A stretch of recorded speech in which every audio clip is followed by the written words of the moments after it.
Recuerden que estamos estudiando esta carta, que hablamos justamente de que la podíamos dividir a través de un bosquejo, y la anotamos en 4 partes, y estamos todavía en la segunda sección, que tiene que ver con esto de reflexiones personales, reflexiones que el apóstol Pablo está haciendo hacia la iglesia, y es por eso que estamos viendo el corazón abierto del apóstol Pablo y lo que siente por ellos, el amor, el cariño, el afecto que les tiene, y es hermoso ver todas estas cosas. Vamos a estudiar del versículo 14 en adelante.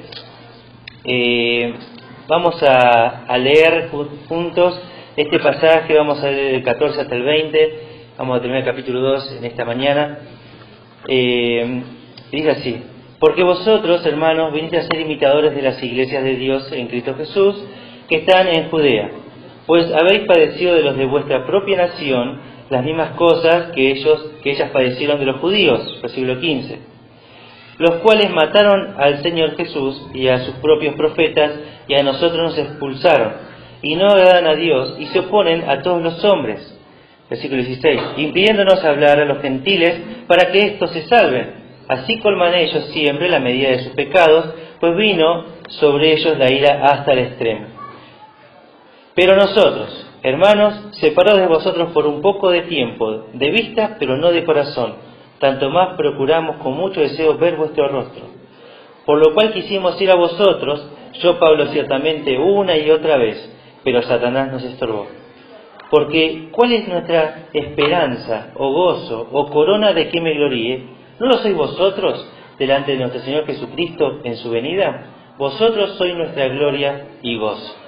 Muy bien, así dice la palabra de Dios, y vamos a ver en este versículo 14 algo que él va a comenzar a hablar acerca de esta palabra que anteriormente ya la habíamos estudiado en el capítulo 1, acerca de ser imitadores. Así que lo que vamos a notar justamente acá, que la iglesia, ¿sí?, con las persecuciones que estaba pasando, con lo que estaba viviendo en todo el lugar, en toda la zona de alrededor, todo lo que estaban pasando, ¿sí?, ellos estaban imitando, ¿sí?, a lo que había pasado, ¿sí?, en la región de Judea, donde se encuentra Jerusalén. Entonces, hubo persecución en toda esta región. Hemos estudiado en el libro de Hechos, capítulo 8, acerca de esta persecución que se describe, y en otros momentos también, ciertas persecuciones que sufrió la iglesia. Y cuando él va a mirar esta iglesia, él va a notar de que en realidad en ellos no empezó justamente todo lo que es la persecución de la iglesia, sino que esto ha comenzado hace años atrás, y uno mira hacia atrás y ve lo que Dios hizo al principio. Y lo que vamos a ver en los primeros capítulos del libro de Hechos, vamos a ver justamente el modelo de la iglesia primitiva, y uno puede notar justamente cómo esto era, cómo vivía la iglesia y cómo padecía y cómo sufría la persecución. Así que cuando nosotros podemos ver acá esta versión, las iglesias de Dios en Cristo Jesús que están en Judea, ¿sí?, también la obra fue creciendo. Hemos hablado acerca de que el apóstol Pedro estuvo haciendo en Hechos unos viajes visitando a los hermanos de Judea. Esos eran los viajes, ¿sí?, misioneros de Pedro, y que salía desde Jerusalén, desde la iglesia, y iba a toda la región y visitando las iglesias y los hermanos y compartiendo con ellos, ¿sí? Así que había muchas iglesias fundadas y plantadas en diferentes lugares de Judea, y la obra fue creciendo, aunque el libro de Hechos no va a mencionar todos estos detalles de cómo creció la obra en Judea, ¿sí?, porque en el libro de Hechos esto es un silencio, y hace un cambio de escenario de lo que va a pasar en Jerusalén, que va a tener en vista a los apóstoles ahí, y va a cambiar de perspectiva, y va a notarse la obra que iba a iniciar con los gentiles, en los cuales el escenario cambia, y va a ser el apóstol Pablo uno de los que va a tener un protagonismo bastante importante en la segunda sección del libro de Hechos. Así que en esa segunda sección la escritura hace un silencio, pero dentro de ese silencio que notamos vemos que la obra fue creciendo en ese lugar, que la obra fue creciendo, más allá de que la escritura no lo mencione, más que en esta oportunidad. Y uno desde este punto puede mirar, y sin este pasaje que nos dice la Escritura, uno puede decir, ¿y qué pasó con la iglesia en Jerusalén? Toda esa iglesia que vimos, todo lo que estuvo pasando, ¿no hubo más iglesia? ¿Qué estuvo pasando? Bueno, uno puede decir, bueno, Dios no estuvo obrando más ahí, y Dios obró en todo el Imperio Romano, menos en Judea. Y es una tendencia común de nosotros, que si no vemos a Dios obrando, decimos Dios no está obrando. Es una tendencia común de nosotros, como seres humanos, de si no vemos algo, enseguida hablamos. Y nos tomamos atrevimiento. Y uno puede ver que a pesar de que Dios trabaja silenciosamente en determinados lugares, con determinadas personas, y Dios no me tiene que mostrar todo lo que está haciendo, para que yo me quede tranquilo y diga, ah, sí, Dios está obrando. Como que Dios tiene que buscar agradarme y complacerme en esas cosas para que yo te conforme y diga, sí, Dios obra. Bueno, Dios va a obrar en todos de formas diferentes, y hay veces donde Dios está obrando y no se va a ver, y lo va a hacer de forma silenciosa, pero eso no anula que Dios está obrando.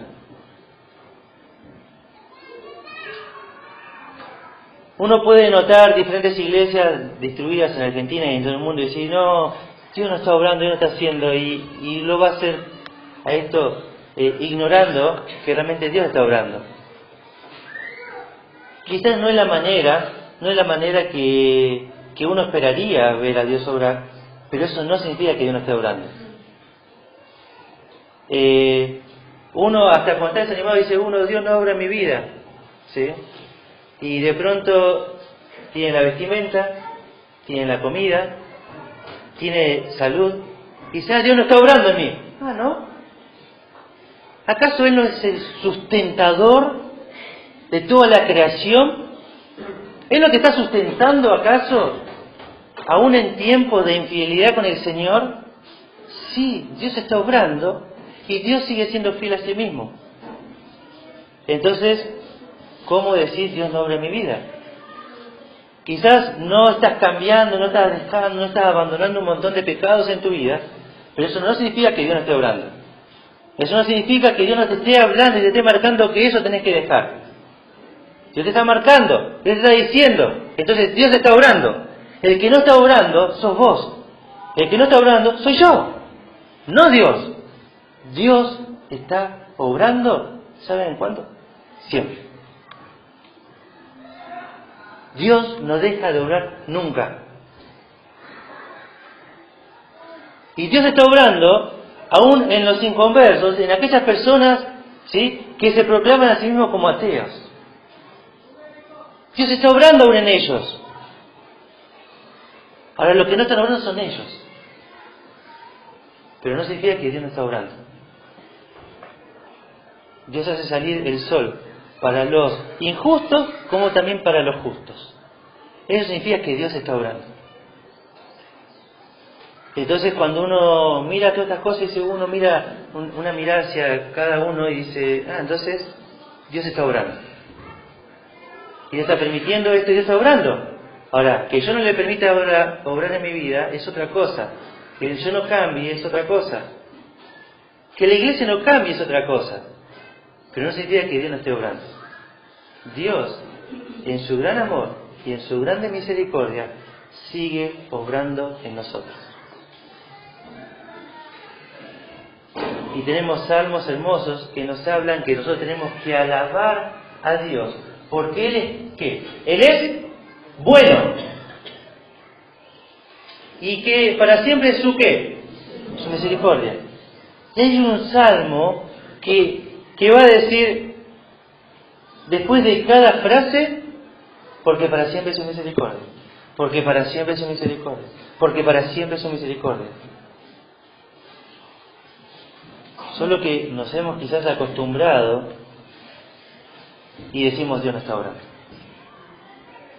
Entonces tenemos que reenfocar nuestra mirada en las Escrituras, de acuerdo a lo que las Escrituras nos dicen, y tenemos que valorar que nuestro Dios está obrando. Y debemos darle gracias a Dios porque Él sigue obrando. Y tenemos que pedir su misericordia para que nosotros empecemos a orar, para que nosotros empecemos a trabajar. pidamos misericordia del Señor para que Él produzca en nosotros el querer como el hacer por su buena voluntad. Empecemos a orar de esa manera, para que al someterme a la palabra pueda llenarme de ese gozo, de esa plenitud, de esa paz que sobrepasa todo entendimiento, que solo Él puede dar cuando vidas se entregan completamente al Señor. Y Él va a decir, ustedes son imitadores de estas iglesias. Estas iglesias han permanecido fieles al Señor, a pesar de la persecución que estuvieron pasando en Judea, por lo de su propia nación. Porque encima ellos estaban en ese lugar y estaban sufriendo por los mismos compatriotas, por lo de su propia nación, por lo de su propia sangre, por los mismos que se juntaban en la sinagoga a hablar de la venida del Mesías. A través de ellos mismos venía la persecución. Así que ustedes son imitadores, le va a decir a esta iglesia, de esas iglesias del Señor, ubicadas en la región de Judea. Dice, pues habéis padecido de los de vuestra propia nación las mismas cosas que ellos padecieron de los judíos. Así que uno puede notar todo esto, ¿sí? Y cuando uno nota esto de sufrir de lo de la propia nación, es algo muy doloroso sufrir cosas, sufrir persecución de las personas que no deberían hacer eso, ¿no? O sea, uno mira a su familia y dice, bueno, la verdad que esperaría de todos que me hagan cualquier cosa, que me acuchillen, que hablen de mal de mí, pero no que que mi hermana, que mi hermano, que mi papá, que mi mamá hagan esto. ¿Cómo puede ser?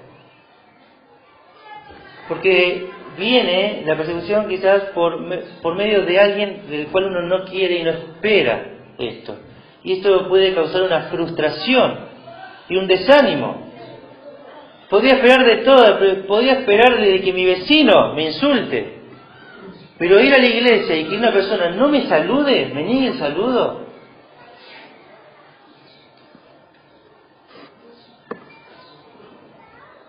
Y no lo espera de ese lado. No le espera de este grupo de personas. Porque uno mira la palabra y eso no es bíblico. Dice, ¿por cómo se atreve a no saludarme? ¿Qué dice la Escritura? Pero aún así lo hace, y eso hiere, y eso lastima. Y viene, ¿sí?, este sufrimiento, este padecimiento, por las personas menos esperadas. Y vamos a ver en la Escritura que a pesar de que ellos sufrían toda esta persecución por las personas menos esperadas, aún así, ellos seguían amando a su Señor y sirviéndole a Él. A pesar de todo. Por eso Pablo los alaba. Por eso Pablo reconoce lo que Dios estaba haciendo en esta iglesia. Y va a hablar de este grupo de personas por los cuales vino la persecución, y dice, los cuales mataron al Señor Jesús y a sus propios profetas, y a nosotros nos expulsaron y no agradan a Dios, y se oponen a todos los hombres.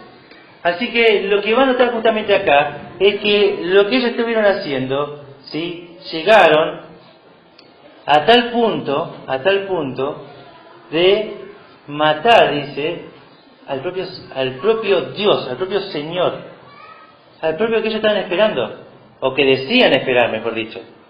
No habla de todos los judíos, como hemos notado nosotros en el libro de Hechos de eso, sino más bien de aquellos que se oponían a Dios y al Evangelio.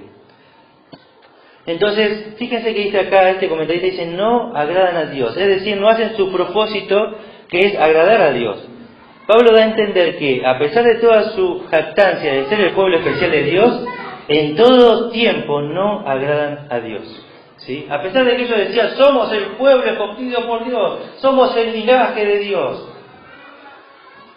somos descendientes de Abraham nosotros, ¿sí?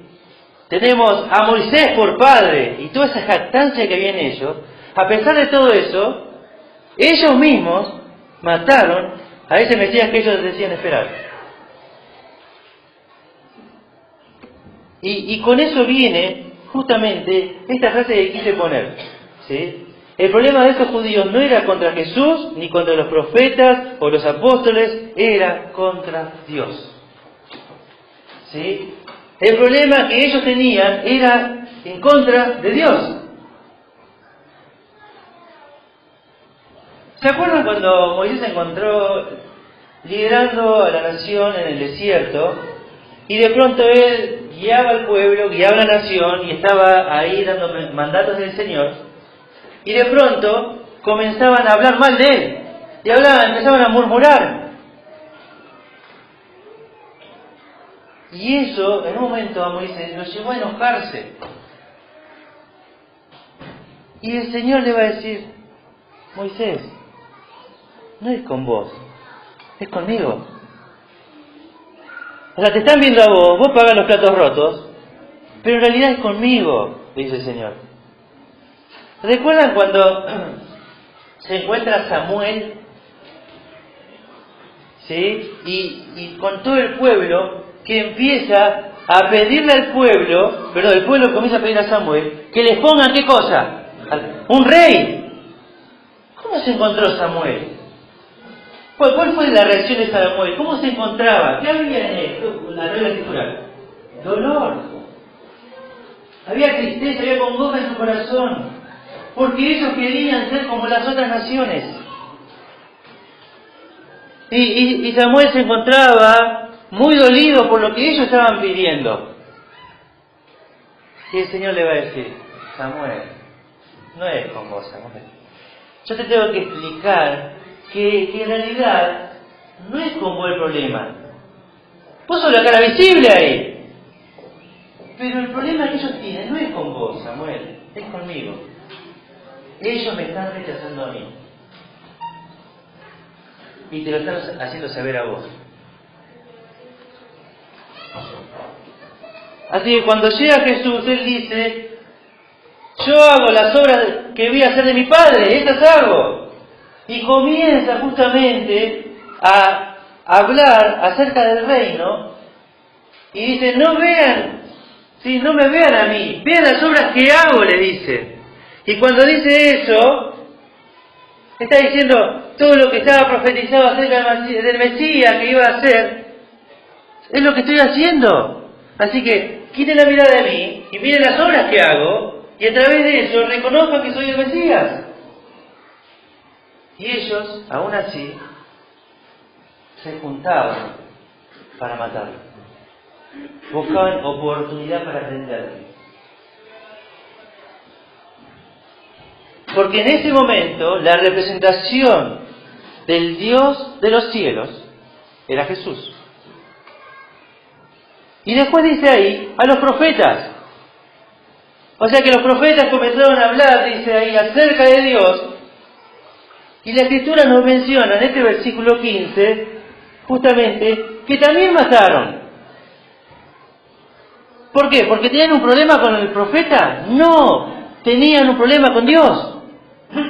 Y después llegan los apóstoles y comienzan a hablar acerca de Dios y a predicarles el Evangelio. Y cuando les predican el Evangelio y les hablan de Dios, ¿qué hacen con los apóstoles? ¿Qué dice ahí? Los expulsan. Ellos no tenían un problema con los apóstoles, lo tenían con Dios.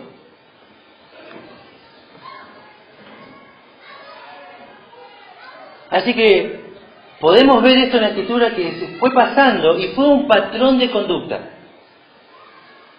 Y ese patrón de conducta está nato en nosotros, los seres humanos. Y sigue hasta el tiempo presente. Entonces, si algún líder de algún ministerio se acerca a confrontarte con algo, enseguida te la agarras con él y te enojas con él y comenzás a hablar mal de él y todo algo que sale de adentro. Y hay rebeldía en el corazón y se la agarra con el líder. Pero en realidad su problema es con Dios. Y como yo no me puedo hacer responsable de que estoy andando mal, le tengo que echar a otro la culpa. Porque el otro me dijo, porque el otro hizo, y siempre el otro es responsable de lo que yo hago mal. ¿Sí? Y nos comimos el verso de la psicología barata, que el otro tiene la culpa. Y el escritor dice: no, vos tenés la culpa, vos me estás dejando. Vos me estás abandonando. ¿Cuándo fue la última vez que oraste? Sinceramente. ¿Cuándo fue la última vez que me buscaste? ¿Cuándo fue la última vez que hablaste de mí a otras personas? ¿Cuándo fue la última vez que hiciste algo cuando nadie te veía y hubo gozo en tu corazón? Y te gozaste porque me estabas sirviendo a mí. ¿Cuándo fue la última vez? Y una lista de cosas.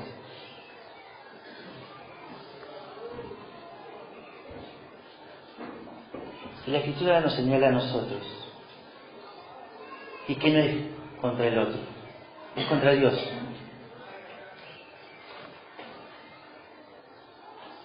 Y es ahí donde, cuando miramos nosotros en la palabra, nuestras vidas, nuestra conducta, y lo hemos reflejado en ella, nuestro mal proceder, tenemos que inmediatamente acercarnos a ese sumo sacerdote, que nos entiende, que se compadece de nosotros, de nuestras debilidades,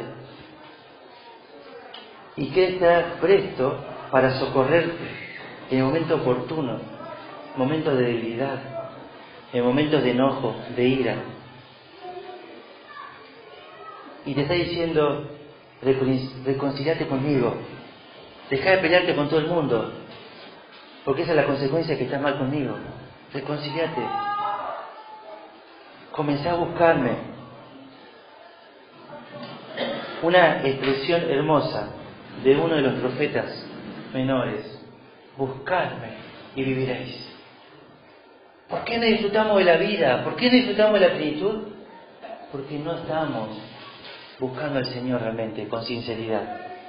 Solo nos encontramos como la nación de Israel, alabando a un Dios solamente de palabra y no de corazón.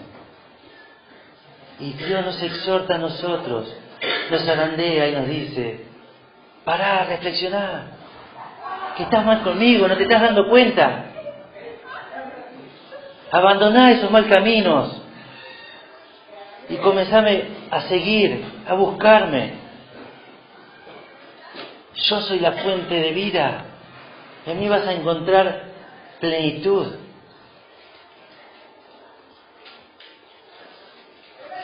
Así que tenemos acá que esas personas se la vivían agarrando con cualquiera. Con cualquiera se la agarraban, porque estaban mal con Dios. Y eso lo podemos estar en tiempo presente y mirar su vida y decir: yo no quiero ser como esos judíos. Y si lo fui hasta ahora, Señor, perdón, y quiero comenzar a cambiar. Y si tengo que, como diría Saqueo, si a alguno le he robado, si a alguno le he hecho algo, se lo voy a reponer. Si a alguno ofendí, te voy a pedir perdón. Si a alguno hice algo, lo voy a hacer, porque estoy cansado de vivir una vida lejos de Dios, viniendo a una iglesia. Y vemos en el versículo 16 que va a decir que la reacción de ellos era impidiéndonos hablar a los gentiles para que estos se salven. Así colman ellos siempre la medida de sus pecados, pues vino sobre ellos la ira hasta el extremo. Entonces dice que lo trágico acá, lo que podemos notar en esto, es que lo que había, dice acá, lo que los había llevado a ellos a colmarle la paciencia a Dios y a desatar la ira de Dios sobre la nación, sobre los judíos, sobre todos ellos, era que no solo, bueno, está bien, ¿a vos te hace bien? Créelo vos. Yo no creo en Jesús, que es el Mesías. No hacían eso. Iban y si te veían hablando del Mesías, se oponían y hacían todo lo posible para que no hables. Fíjense qué tan empecinados estaban que tuvo que salir Pablo desde Tesalónica porque estos judíos lo estaban persiguiendo porque él estaba hablando. Y esto fue tan grave que cuando él llega a Berea y está predicando en Berea, se enteran. Y no se quedan en Tesalónica, sino que van hasta Berea a echarlo. Más que echarlo, a matarlo en realidad, ¿no?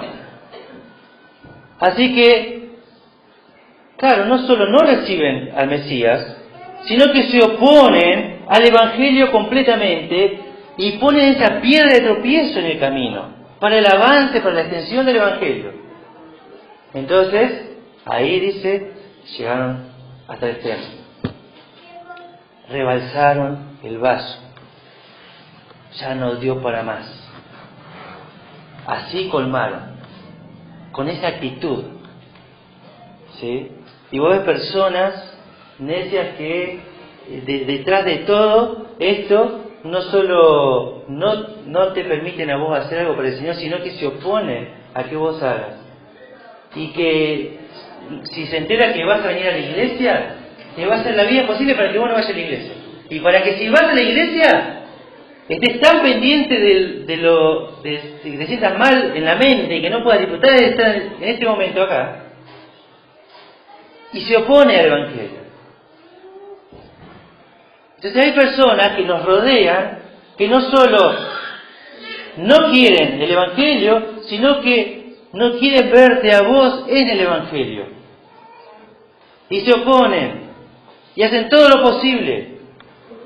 Bueno, están así, justamente, hartando al Señor. ¿Sí? Porque eso es lo que vemos nosotros en Romanos, que la ira de Dios está presta ¿para quién? Para aquellos que abandonaron a Dios. ¿Sí? Lo podemos ver en todo este capítulo 1. Y las consecuencias que estaban pagando ellos a causa de su extravío. Dejando el cuerpo, el uso natural de su propio cuerpo, por el que es contra natura. Y tantas cosas de vileza, de borrachera, de gritería, de pecados, de mentiras, de desobediencias. Y eso dice, bueno, está la ira de Dios, pero dice justamente que no solo ellos disfrutan eso, sino contra los que practican tales cosas, que les gusta eso. Pero acá no solo tiene esto, sino que se opone al Evangelio. Esto es peor todavía que lo que dice en Romanos capítulo 1. ¡Wow!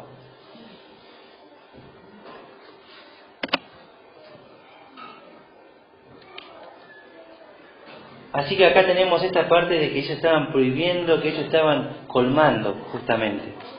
Versículo 17. Pero nosotros, hermanos, separados de vosotros por un poco de tiempo, de vista pero no de corazón, tanto más procuramos con mucho deseo ver vuestro rostro. Así que lo que ellos estaban, ¿sí? Está hablando Pablo por él y por el grupo que estaba escribiendo la carta y que estaba junto con él, él va a decir que aunque ellos están separados físicamente, ellos siguen conectados. ¿Sí? El amor los sigue uniendo. Este amor de Dios, ¿sí? Que fue derramado sobre nuestros corazones, ¿sí? Que nos habla Romanos capítulo 5 justamente, ese amor que viene de los cielos a la vida de aquel que ha creído y conocido al Señor, eso mismo, ¿sí? Permite a Pablo estar conectado con aquel que no lo ve.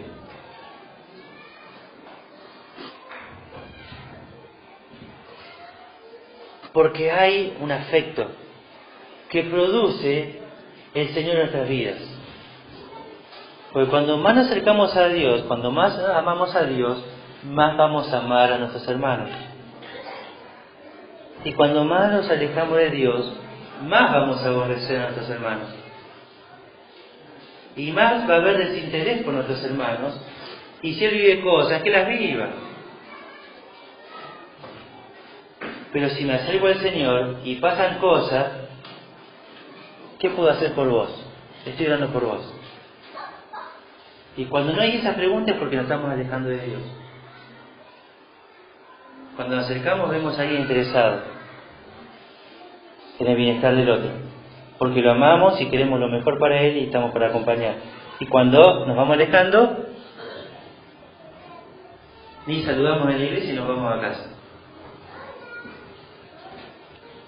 Para preparar la comida como si fuera que es la primera vez que hacemos un culto al mediodía y hay que salir corriendo a comprar y ver qué hacemos y no sé, y no tengo tiempo y que... Cuando ya hace muchísimo tiempo tenemos el culto a la mañana y terminamos al mediodía y si hay alguno que es larguero como Dani, se termina más tarde el culto. Entonces, tenemos nosotros una realidad presente. Si nos acercamos a Dios, vamos a anotar nuestras vidas como la del apóstol Pablo, preocupado y ocupado por los hermanos. Porque fíjense que Pablo lo hubiese llamado por teléfono si habría. Te puedo asegurar que Pablo no tendría problema en pagar facturas enormes por hablar mucho por teléfono. Pues sí, Pablo era larguero también. Te puedo asegurar que Pablo se llamaría por teléfono y viviría pegado al teléfono con todos los hermanos de todas las iglesias fundadas. Te lo puedo asegurar.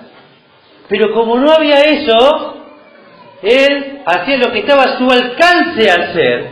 ¿Y qué era lo que estaba a su alcance hacer? Escribir esta carta y mandarla por manos de sus compañeros de ministerio. Eso era lo que estaba a su alcance hacer. Y hoy tenemos un montón de privilegios de mostrar el afecto, de mostrar el cariño, de mostrar el amor. Y aunque tenés un millón de cosas para hacer y no podés ir a visitar a tu hermano, podés mandar un mensajito, podés llamar, podés preguntar.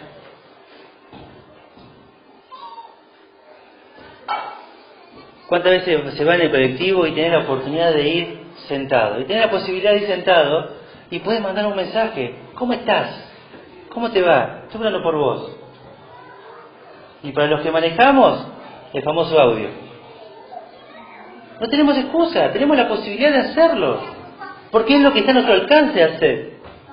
Pero eso solo se da, ¿sí?, cuando nos vamos acercando al Señor, cuando vamos amando al Señor. Y a la medida que amamos al Señor, amamos a nuestro prójimo como a nosotros mismos. No es algo, ¿sí?, obligado. Uy, no, justo tengo que mandar un mensaje esta semana porque justo se enseñó en el culto eso. No estamos hablando de eso. Si lo vas a hacer así por compromiso, y no lo hagas. Pero déjame recordarte que es una evidencia de que hay una lejanía del Señor. Porque mientras más cerca ya estamos, más de Él queremos hablar, y estamos hablando a las personas de Él, y más queremos y amamos a nuestros hermanos. Entonces es un termómetro y va a medir cómo está mi amor con el Señor. Y podés tomar la Biblia, ponerte bajo el brazo y decir, me falta amor, no me estoy acercando al Señor, no me importan mucho mis hermanos, y lo puedes dejar ahí. Ya sabes que falta amor. Bueno, empezar a hacer obras por los hermanos, porque sí, acercate al Señor y que Él te sientas obligado y comienza a rebosar de vos el Señor y comenzar a hablar.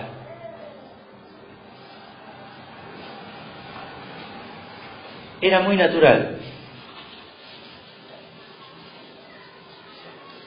Era muy natural cuando yo llegué a esta iglesia. Era lo más común del mundo que nos sentáramos, ¿sí?, a leer la Biblia unos con otros. Cuando conocí al Señor, y con Edu y con Ale nos poníamos a leer, aun cuando recién habíamos conocido al Señor, y leíamos y era común eso. Y de pronto nos juntábamos con Johnny, ¿sí?, el tío de Manu, juntábamos el sábado y nos poníamos a tocar la guitarra, ¿sí? No había reuniones de jóvenes mayores, pero eso no era una excusa, nos juntábamos igual. Nos juntábamos, ¿sí?, porque necesitábamos juntarnos, porque realmente necesitábamos hacer eso, y leíamos la Biblia, hablábamos del Señor. Y no es que había un líder ahí que dice, bueno, hermanos, vamos a leer la Biblia ahora, hablan en Génesis capítulo 1, vamos a anotar en cuanto a la primera dispensación que vamos a anotar. No había eso. Pero había palabra del Señor. Y eso nos llevaba a acercarnos a Él y íbamos compartiendo entre nosotros. Y era natural y anormal. Y es pocas veces que nos juntamos unos con otros. Y cuando nos juntamos, ¿cuántas veces está la Biblia de por medio? Hacer un poquito de memoria eso. Y muestra nuestra frialdad con las cosas espirituales. Porque si no estamos cerca del Señor, no vamos a hablar del Señor. No nos vamos a edificar mutuamente y no va a pasar nada. Y no es que Dios no está obrando, sino que yo no le permito a Él obrar. Que yo no estoy obrando. Y Él quiere hacerlo y Él lo está haciendo. Y así como cité eso, era común entre nosotros y era común hablar la Biblia. Y había tanta Biblia que alguno que es medio veterano en la IBM va a recordar que antes había justamente, ¿sí?, estudios bíblicos en la semana, ¿sí?, que venían profesores de palabra de vida a enseñar la Biblia entre semanas. Así que venían de palabra de vida a enseñar materia de palabra de vida a esta iglesia como otras IBM.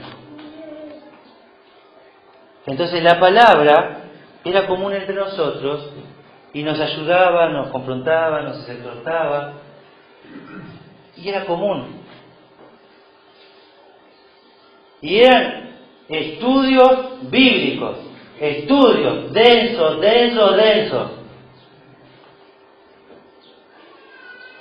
¿Esto PowerPoint qué es eso? Eso no existía, ¿sí? Era estar con una persona 2 horas hablando de Biblia. ¿Y sabés qué salían? Che, qué bueno, eso es Señor. Salían animados. O los veteranos no se acuerdan de eso. ¿Sí? Nos acordamos de esas cosas. Y no importaba si terminábamos tarde, si entre semana, teníamos que trabajar el otro día. ¿Qué importaba eso? Tengo la oportunidad que alguien me enseñe la Biblia. Más allá de lo que yo puedo estudiar en mi devocional.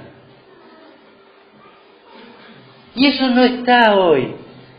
Fíjate cómo salió de la vida de iglesia la Biblia. Entonces comenzás a darte cuenta, con razón estamos como estamos. Con razón. Afuera hace un calor tremendo y entrar aquí y te morí de frío. Porque decís, uy, qué frío se siente en la iglesia. Sí, porque al no estar en contacto con la palabra, nos convertimos en personas que cumplen. Y eso se traduce en la sociedad como religión.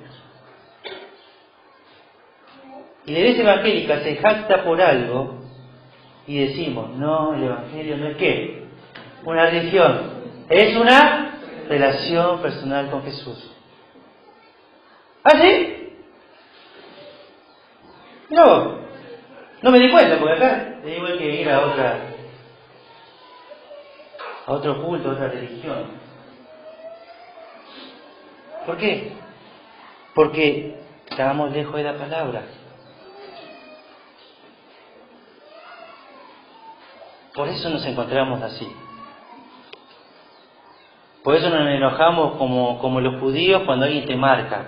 ¿Por qué? Porque todo es de labios. Porque en el corazón estamos lejos de Dios y nos molesta y hacemos berrinche. Y gracias a Dios no tenemos la costumbre, pero falta que uno quiera hacer piquete ahí enfrente de la iglesia. Porque un hermano le dijo, porque un líder le dijo. Falta eso nomás. Que de la forma que venimos, no va a faltar mucho. Porque tenemos que volver a la palabra. Porque la palabra tiene que ser quien nos acompañe más que el celular en nuestra vida. Nos preocupamos más del celular que de la Biblia. Y te vas a la iglesia y te olvidaste de la Biblia. ¿Y a qué vas a la iglesia, no? Si vas a leer la Biblia. ¿Y pero qué lleva el celular? ¿Estás mirando? ¿Cómo me olvidé la Biblia? ¿Qué iba a ir a la iglesia si no lleva Biblia? O sea, no sé. Porque ya estamos tan lejos de eso que ya ni es común agarrar la Biblia. ¿Ven en cosas cotidianas cómo nos encontramos que estamos lejos? Entonces tenemos que acercarnos al Señor y a su palabra. Y que sea ella nuestra compañera, cada día en nuestra vida. Y ese fue el afecto que se generaba en él. Estaba lleno del Señor y quería saber cómo estaban los hermanos. No veo la hora de estar con ustedes, de volver a ver, de abrazarlos, de compartir, de orar juntos, de leer la palabra. Por lo cual quisimos ir a vosotros, yo Pablo ciertamente, una y otra vez, pero Satanás nos estorbó. O sea que no es que simplemente digo, no, intenté ir, me propuse ir allá a visitarlo, pero una y otra vez Satanás estorbó. Y no pude, solo no fui por eso, pero en realidad, ¿sí? Yo me morí de ganas de estar con ustedes.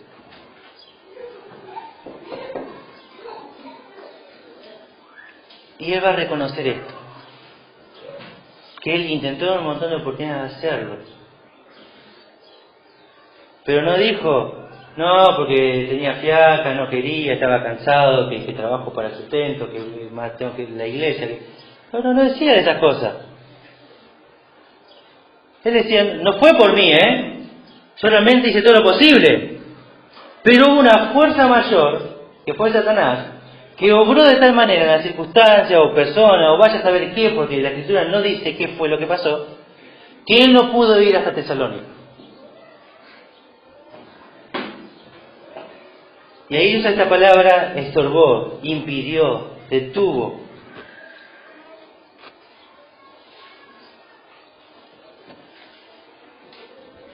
Y dice, este comentarista dice que Satanás le bloqueó el camino cuando quería ir a Tesalónica. La palabra que usa, ahí está en el original, es el término técnico para poner un bloque en medio de la carretera para impedir el paso de una expedición. La labor de Satanás consiste en poner obstáculos en el camino del cristiano. Y la nuestra debe ser vencerlos. ¿Sí? Así que él continuamente está tratando de hacer eso. En nuestras vidas, en la iglesia. Y hay una responsabilidad, hacer todo lo posible para evitar, esquivar eso y poder ir avanzando. Porque si no nos vamos a estancar, nos vamos a detener. No podemos, justamente quedarnos bajo ninguna circunstancia en nuestra vida cristiana. Tenemos que ir avanzando. En este caso, Pablo reconoce que hubo un impedimento, que hubo en ese tiempo, que él no pudo ir hasta Tesalónica, que no venía de él, que no venía por lo que él estaba viviendo. Versículo 19. Ahí vamos a leerlo. Manu, ¿puedes leerlo, por favor? No. Porque no hay nuestra esperanza, o gozo, o corona que me gloríe. ¿No lo sois vosotros delante de nuestro Señor Jesucristo en su venida? Gracias. Entonces acá va a citar esto de corona, va a hablar de la corona de gozo, una corona de gloria que menciona acá, y él va a decir, no sois vosotros, no son ustedes esta corona. Bueno, lo que tenemos que entender acá justamente es que qué tipo de coronas habla y qué coronas hay para el cristiano. Entonces, lo que tenemos que notar acá, como va a decir, hay dos tipos de palabras griegas para referirse justamente a coronas. Una palabra griega, que es diadema, que es la que se encuentra en el libro de Apocalipsis, que aparece solo 3 veces, capítulo 12, 13 y 18. Así que se va a encontrar solamente 3 veces en el libro de Apocalipsis en el Nuevo Testamento. Y la otra corona que menciona, la palabra griega que aparece 18 veces justamente, que es la que nosotros vemos acá, que es Estéfanos, que era justamente lo que mencionamos acá, se utilizaba casi exclusivamente para designar la corona del vencedor, dice, alguna contienda deportiva. Así que el único premio que apreciaba realmente en la vida era ver vivir a sus convertidos de acuerdo con el Evangelio. O es la corona justamente para el evangelista, para el que va predicando continuamente de Cristo a las personas, y dice, hay corona. Para el cristiano podemos notar que existen 5 coronas que nosotros podemos, ¿sí?, dar en el tribunal de Cristo al Señor Jesucristo, ¿sí? Esta es una de ellas, dentro de las cuales no nos vamos a tener en las otras, pero sí mencionar que esta es una corona que nosotros tenemos para darle al Señor. Entonces lo que estamos diciendo acá es justamente que todo lo que hacemos por y para el Señor está dispuesto a recompensarnos. No hay absolutamente ninguna cosa que haga por y para el Señor con sinceridad de corazón que el Señor no premie y no reconozca. No hay ninguna. Porque Él está, ¿sí?, dispuesto a venir por su iglesia. En cualquier momento viene, dice Apocalipsis, dice, y vendré otra vez, y mi galardón conmigo. Y Él está viniendo para recompensar, para premiar, ¿sí?, a su iglesia, a los creyentes. Y Pablo va a reconocer justamente que él iba a recibir esa corona, pero que a la misma vez ellos lo eran. Para él ellos lo eran. Entonces, acá tenemos justamente el versículo 20, vosotros sois nuestra gloria y gozo. ¿Sí? Vosotros sois nuestra gloria y gozo. Dice, no solo en aquel día cuando Cristo venga, sino en ese mismo tiempo y continuamente, no había posesiones materiales ni honores terrenales que pudieran darle semejante gloria y gozo al apóstol Pablo. Fíjense que él tenía continuamente la mira en las cosas de arriba y no en las de la tierra. Así que, ¿qué me importa a mí los premios, los reconocimientos que la sociedad los puede dar? ¿Qué me importa todas esas cosas? ¿Qué me importa tener un lugar en la sociedad? ¿Qué me importa títulos? Todas esas cosas, ¿qué me importa? Y lo que a mí me importa, ¿sí?, y lo que a mí me da gozo, es ver a personas que he llevado a los pies de Cristo y que están sirviendo al Señor. No hay mayor gozo para mí que ese, dice. Esa es mi corona. Ustedes lo son, dice. No estaba basado en los bienes materiales, fíjense el apóstol Pablo. Y si vos querés tener un ministerio con un impacto grande como el apóstol Pablo, tenés que pensar que si querés tener un ministerio con el impacto que tuvo él, si yo lo quiero tener, no podemos tener nuestro corazón siempre en lo material. Ir detrás de todo eso. ¿Por qué? Porque nunca vamos a disfrutar y tener gozo, ¿sí?, en lo que Dios va a hacer. Y no vamos a ver todas esas cosas. Porque vas a estar distraído, y yo voy a estar distraído en todo lo que tengo y lo que no tengo. Que me falta esto en la casa, que me falta esto así, que me falta esto con el auto, que me falta... Y vivimos pendientes de lo material y no de lo celestial. Dice, lo mejor en mi vida son ustedes, dice Pablo. Ustedes son mi gozo, mi corona.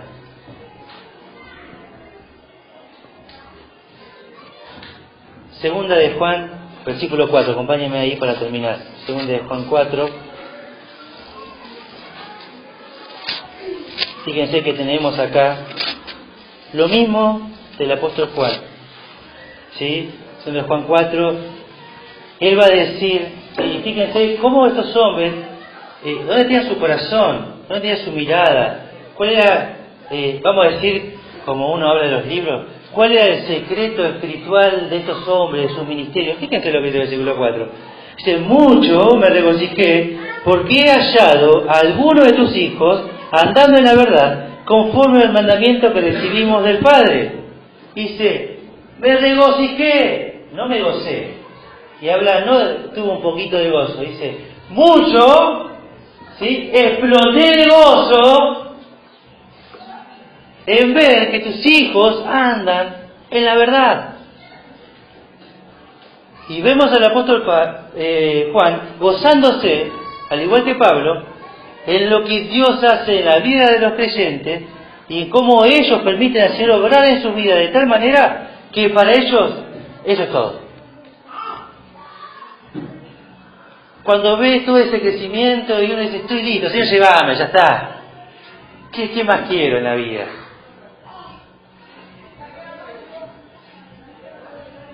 Ese era el deseo de ellos. Ese era el deseo de ellos. ¿Por qué? Porque se acercaban a amar al Señor y ese amor impactaba en su amor al prójimo. Vamos a orar y terminar esta mañana. Padre, te damos gracias por tu palabra. Gracias, Señor, porque tenemos este privilegio enorme de recibir de ti. Gracias porque podemos, Señor, realmente mirar nuestras vidas como en ese espejo que es tu palabra, donde vamos notando, Señor, nuestra condición, nuestra conducta, y podemos ir cambiando, Señor, conforme a la imagen de tu Hijo. Vemos realmente cómo nos encontramos y qué es lo que espera de nosotros. Te rogamos, Señor, para que